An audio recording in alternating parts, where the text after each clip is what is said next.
La vie d'artiste présente Une saison parmi les arbres, produit par Rainbow Moon Entertainment avec le soutien de la CIAC. Ce documentaire est dédié aux arbres du monde et à ceux qui leur parlent. Une connexion Nadir Youlin. L'histoire commence. Ouais, voilà, on se trouve dans une... Sadia Diawara, fondateur du road trip. Tentan. Donc on est à environ 200-300 km du Mali. Voilà, on est tombé sur cette ville dans la nuit, hein, parce que au niveau de la sécurité des touristes, les gendarmes et la police n'ont pas voulu qu'on continue. Donc du coup, ils nous ont demandé de dormir au bord de la route.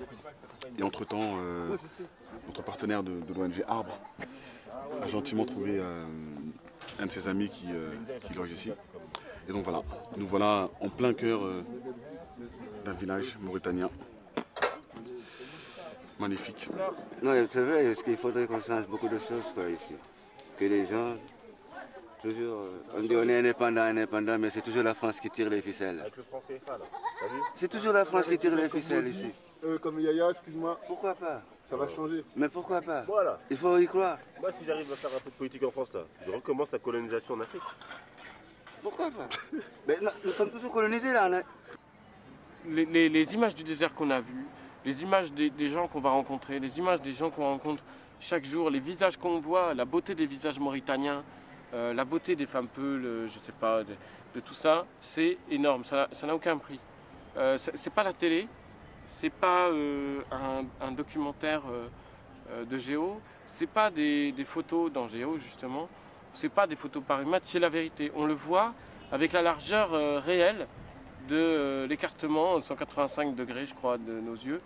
On le vit, on focalise nous-mêmes sur ce qu'on veut à l'intérieur. On n'a pas un journaliste qui nous dit regardez c'est beau l'homme qui pêche. Non, nous on voit l'homme qui pêche dans son univers et on a fait tout le trajet pour arriver jusqu'à lui. Et tout ce trajet est beaucoup plus riche que le bouton qu'on allume à la télévision ou le clic qu'on fait dans la barre d'adresse de Safari. Je pense que c'est important de savoir qu'on a gagné tout ça. En tout cas, on est avec vous parce que vous avez la volonté d'avancer l'année et nous aussi, on est prêts pour vous accompagner parce que vous le faites pour nous. Bon, tout ce qui est l'année, être humain, matériel, et puis ça appartient à nous tous. Donc, le développement, c'est vaste, ça demande beaucoup de compétences, beaucoup de ressources humaines pour que les choses puissent avancer. Et on est bien content que vous soyez parmi nous. Hier, certains les ont grondés.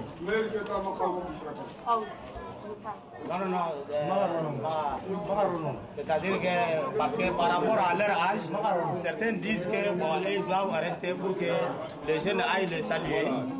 Et c'est ce qui était normal. Mais eux, tellement qu'ils sont contents, quand une délégation est venue dans un village, même si c'est des petits-enfants, si le chef de village est vraiment participatif, il doit se déplacer pour aller leur dire vraiment soyez les bienvenus là. Donc vous avez la bienvenue. Voilà.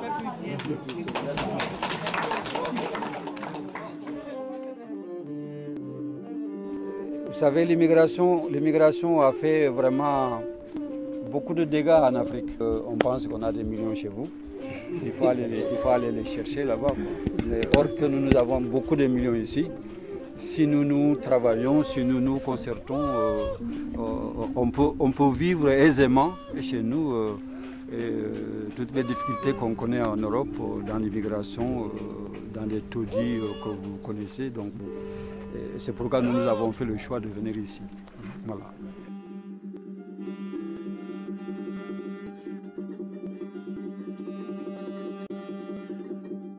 Donc, de France, nous avons conçu, pensé, est-ce qu'on doit continuer dans l'immigration ou bien qu'est-ce qu'il faut faire.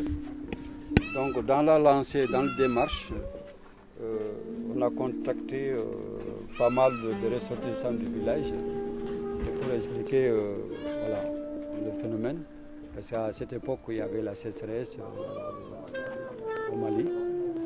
Donc on a jugé que c'était utile qu'on se concerte et discuter, chercher une sortie pour retourner au Mali.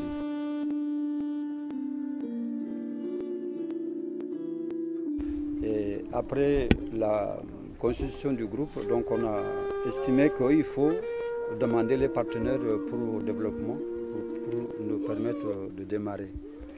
Et dans le lancer, il fallait faire une cotisation nous-mêmes.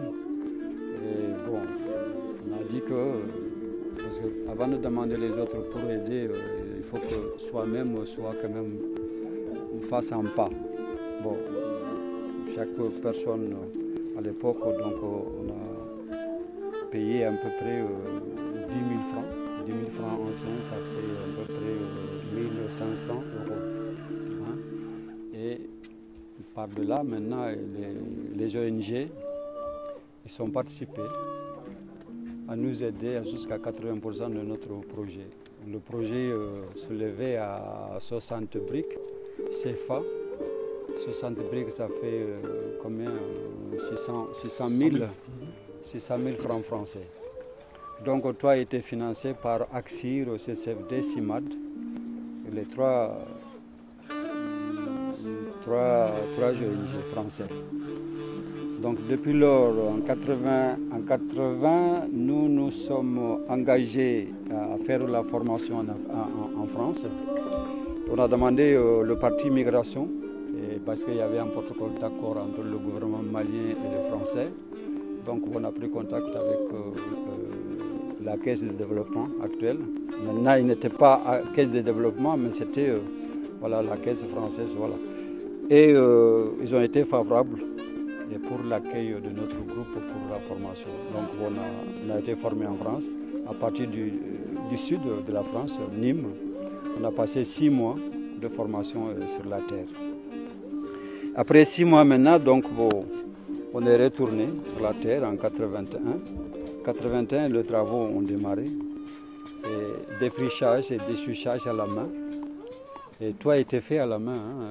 Bon, une bonne partie, quoi. Donc, bon, depuis lors, nous avons commencé à produire du maïs et de l'arboriculture, spécialement de la banane. La banane et le papaye, mais actuellement, bon, les papayes qui ont été installés sont vieillis maintenant. Comme vous voyez, nous-mêmes, on a vieilli, parce que ça fait à peu près. Voilà. Et donc, depuis cette date, donc, on est là. On fait l'élevage, vous voyez le parc des animaux, et puis des ovins. Voilà. Montage réalisé par Nadir Youlin et Isaac Gerwash Amawash. Prise de son réalisée par Yves Douek.